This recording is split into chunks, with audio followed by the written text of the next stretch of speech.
S ತಮ್ಮೆಲ್ಲರಿಗೂ ಕೂಡ ಗೊತ್ತಿರುವ ಹಾಗೆ ಗಿಲ್ಲಿ ನಟ ಅವರು ಬಿಗ್ ಬಾಸ್ ಮನೆಯಲ್ಲಿ ತುಂಬಾ ಚೆನ್ನಾಗಿ ಆಟ ಆಡ್ತಾರೆ. ಗಿಲ್ಲಿ ಜೊತೆಗೆ ಕಾವ್ಯ ಅವರು ಕೂಡ ಒಳ್ಳೆ ಪರ್ಫಾರ್ಮೆನ್ಸ್ ಅನ್ನು ನೀಡ್ತಾರೆ. ಇವತ್ತು ಕಾವ್ಯ ಅವರ ಹುಟ್ಟುಹಬ್ಬ ಸಂಭ್ರಮ. ಹಲವಾರು ಸೆಲೆಬ್ರಿಟೀಸ್ಗಳು ಕಾಲ್ ಮಾಡ್ತಾರೆ, ವಿಶ್ ಮಾಡ್ತಾರೆ. ಗಿಲ್ಲಿ ಅವರು ಕೂಡ ಖುದ್ದಾಗಿ ಕಾಲ್ ಮಾಡಿ ವಿಶ್ ಮಾಡಿದ್ದಾರೆ. ಜೊತೆಗೆ ಅವು ತುಂಬಾನೇ ಸತಿಯಿಂದ ಕೂಡ ಕಾವ್ಯ ಅವರ ತಂದೆ ತಾಯಿ ಕೂಡ ಮನೆಗೆ ಇನ್ವೈಟ್ ಮಾಡಿರ್ತಾರೆ. ಬಿಗ್ ಬಾಸ್ ಮುಗಿದ ಬಳಿಕವೂ ಕೂಡ ಬಹಳಷ್ಟು ಸತಿ ಕೂಡ ಕರೆದಿರ್ತಾರೆ. ಬಟ್ ಗಿಲ್ಲಿ ನಟ ಅವರು ಕಂಪ್ಲೀಟ್ ಆಗಿ ಬಿಸಿ ಇದ್ದಂತ ಕಾರಣ ಅವರಿಗೆ ಹೋಗಿ ಬರೋಕ್ಕೆ ಎಂಟ್ರಿ ಕೊಡೋಕ್ಕೆ ಸಾಧ್ಯವಾಗಿಲ್ಲ. ಸೊ ಇವತ್ತು ಒಂದು ಈವೆಂಟ್ಗೆ ಹೋಗಿರ್ತಾರೆ, ಸೀರೆ ಈವೆಂಟ್ಗೆ ಹೋಗಿರ್ತಾರೆ. ಸೊ ಅಲ್ಲೂ ಕೂಡ ಕೇಕ್ ಕಟ್ ಮಾಡ್ತಾರೆ, ಮನೇಲಿ ಕೇಕ್ ಕಟ್ ಮಾಡ್ತಾರೆ, ಫ್ಯಾನ್ಸ್ಗಳು ಕೇಕ್ ತಂದಿರ್ತಾರೆ, ಅವರು ಕೂಡ ಅಲ್ಲೂ ಕೂಡ ಕೇಕನ್ನು ಕಟ್ ಮಾಡಿಸ್ತಾರೆ. ಗಿಲ್ಲಿ ನಟ ಅವರು ಮನೆಗೆ ಎಂಟ್ರಿ ಕೊಡಬೇಕಾಗಿತ್ತು, ಬಟ್ ಅವ್ರು ಬಿಸಿ ಇದ್ದಂತ ಕಾರಣ ಹುಟ್ಟುಹಬ್ಬದ ದಿವಸವೂ ಕೂಡ ಬರಕ್ಕೆ ಸಾಧ್ಯ ಇಲ್ಲ. ಯುಗಾದಿ ಹಬ್ಬಕ್ಕೂ ಕೂಡ ಕರೆದಿರ್ತಾರೆ.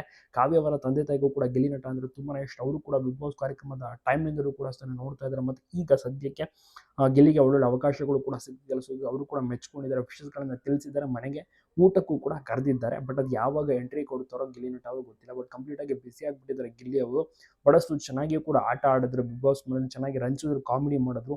ಈಗ ಸಿನಿಮಾ ಅವಕಾಶ ತಯಾರಿ ಮಾಡ್ಕೋತಾ ಇದ್ದಾರೆ, ವರ್ಕೌಟ್ ಕೂಡ ಸ್ಟಾರ್ಟ್ ಮಾಡಿದ್ದಾರೆ. ಇನ್ನು ಕಾವ್ಯ ಅವ್ರಿಗೂ ಕೂಡ ಸಿನಿಮಾ ಅವಕಾಶಗಳು ಕೂಡ ಸಿಗ್ತದೆ. ಜೊತೆಗೆ ಈವೆಂಟ್ಸ್ಗಳಲ್ಲಿ ಪ್ರತಿ ದಿವಸ ಕೂಡ ಭಾಗಿಯಾಗ್ತಾರೆ.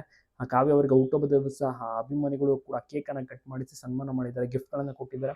ಕಾವ್ಯ ಅವರಿಗೆ ಗಿಲ್ಲಿ ಅವರು ಕೂಡ ಗಿಫ್ಟನ್ನು ಸರ್ಪ್ರೈಸ್ ಆಗಿ ನೀಡಲಿದ್ದಾರೆ. ಬಟ್ ಇವತ್ತು ಕೊಟ್ಟಿಲ್ಲ, ಖಂಡಿತವಾಗಿಯೂ ಕೂಡ ಮೀಟ್ ಆದಂಥ ಟೈಮಲ್ಲಿ ಒಂದು ಗಿಫ್ಟ್ ಕೊಟ್ಟೇ ಕೊಡ್ತಾರೆ.